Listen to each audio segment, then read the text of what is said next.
السلام علیکم ورحمۃ اللہ وبرکاتہ۔ جیسا کہ آپ حضرات کو معلوم ہے کہ ہمارا اسماء المشتقات کا بیان چل رہا ہے اور اس کے 3 درس ہم کر چکے ہیں۔ پہلے درس میں ہم نے اسم الفاعل کے بارے میں پڑھا، دوسرے میں اسم المفعول کے بارے میں پڑھا اور تیسرے میں اسم الظرف کے بارے میں پڑھا۔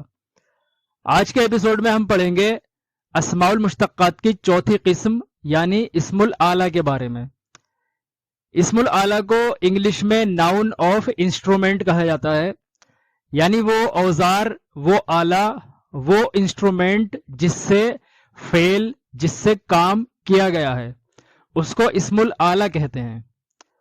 اسم الآلہ کے 3 وزن ہوتے ہیں جیسا کہ یہاں پر لکھے ہوئے ہیں۔ پہلا وزن مفعل، دوسرا وزن مفعلۃ اور تیسرا وزن مفعال۔ اسم الآلہ جتنے بھی آئیں گے وہ ان 3 میں سے کسی ایک وزن پر آئیں گے۔ پہلے وزن کی مثال ہم نے یہاں لکھی ہوئی ہے۔ اسم الآلہ کی پہلی مثال ہے مسترن، یہ ہے مفعل کے وزن پر، اور سترہ سے ہے۔ سترہ کے معنی ہوتے ہیں لکھنے یا لکیر کھینچنے کے، تو مستر کے معنی ہوئے لکیر کھینچنے کا آلہ، لائن کھینچنے کا انسٹرومنٹ، تو یہ مسترن مفعل کے وزن پر ہے۔ دوسری مثال ہے مکنستن، یہ کنسا سے ہے۔ کنسا کے معنی جھاڑو دینے کے، جھاڑنے کے ہوتے ہیں۔ مکنستن جھاڑنے کا آلہ یعنی جھاڑو، یہ مفعلتن کے وزن پر ہے، مکنستن۔ اسی طرح تیسری مثال ہے مفتاحن، یہ فتح یفتح سے ہے۔ فتح کے معنی کھولنے کے ہوتے ہیں، اور مفتاحن یہ مفعال کے وزن پر اسم الآلہ ہے، یعنی کھولنے کا آلہ، یعنی کہ چابی، کنجی، اس کو مفتاحن کہتے ہیں۔ یہ مفعال کے وزن پر ہے۔ اسم الآلہ کے تینوں وزن کی ایک ایک مثال یہاں پر دے دی گئی ہے۔ اور اب بات کرتے ہیں اسم الآلہ کو تثنیہ اور جمع بنانے کے بارے میں۔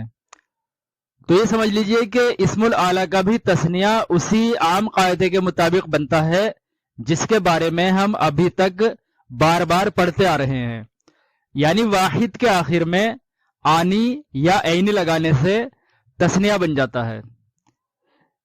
اسم الآلہ کا پہلا وزن ہم نے پڑھا تھا مفعل۔ مفعل کے آخر میں آنی یا عینی لگائیں گے تو یہ تثنیہ بن جائے گا۔ جیسے مفعل کے آخر میں ہم نے آنی لگایا تو مفعلانی، اور عینی لگائیں گے تو مفعلینی، تو مفعل کا تثنیہ مفعلانی اور مفعلینی۔ اسی طرح دوسرا وزن ہم نے پڑھا تھا مفعلتن، اس کے آخر میں بھی آنی یا عینی لگائیں گے تو تثنیہ بن جائے گا۔ مفعلتن سے مفعلتانی اور مفعلتینی، مفعلتن سے مفعلتانی اور مفعلتینی، یہ دونوں اس کے تثنیہ ہو گئے۔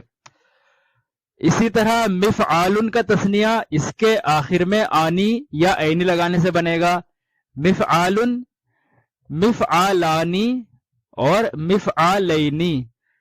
یہ ان تینوں کے تثنیہ ان کے واحد کے آخر میں آنی یا عینی لگانے سے بنتے ہیں، لیکن ان کی جمع کا قاعدہ الگ ہے۔ ان کی جمع تکسیر یا جمع مکسر ہوتی ہے، جمع سالم نہیں ہوتی۔ جمع سالم کا قاعدہ الگ ہے۔ واحد کے آخر میں اگر اونا یا اینا لگائیں گے تو جمع بن جائے گی مذکر کی، اور واحد کے آخر میں اگر آتن یا آتن لگائیں گے تو جمع بن جائے گی مؤنث کی۔ لیکن اس کی جمع سالم نہیں بنتی، بلکہ جمع مکسر یا جمع تکسیر جس کو کہتے ہیں وہ بنتی ہے۔ اور جمع تکسیر کا کوئی قاعدہ نہیں ہوتا، لیکن اس کے کچھ کثیر الاستعمال وزن ہوتے ہیں۔ تو بہت سارے اسماء کی جمع انہی اوزان پر، اسی وزن پر آتی ہے۔ جیسا کہ اسم الآلہ کا پہلا وزن ہے مفعل اور دوسرا ہے مفعلتن، ان دونوں کی ہی جمع مفاعل آتی ہے۔ مفعل کی جمع اور مفعلتن دونوں کی جمع مفاعل آتی ہے۔ یہاں خاص طور سے دھیان یہ رکھنا ہے کہ یہ بھی تنوین کے ساتھ نہیں آتا بلکہ بنا تنوین کے آتا ہے. مفاعل نہیں ہے، مفاعلو ہے. مفعل اور مفعلۃ ان دونوں کی جمع مکسر یا جس کو جمع تکسیر بھی کہتے ہیں وہ آتی ہے اور وہ مفاعلو کے وزن پر ہوتی ہے. یہ بنا تنوین کے ہوتی ہے. اسی طرح مفعال، یہ اسم الاعلی کا تیسرا وزن ہے. مفعال اس کی جمع ہوتی ہے مفاعیل.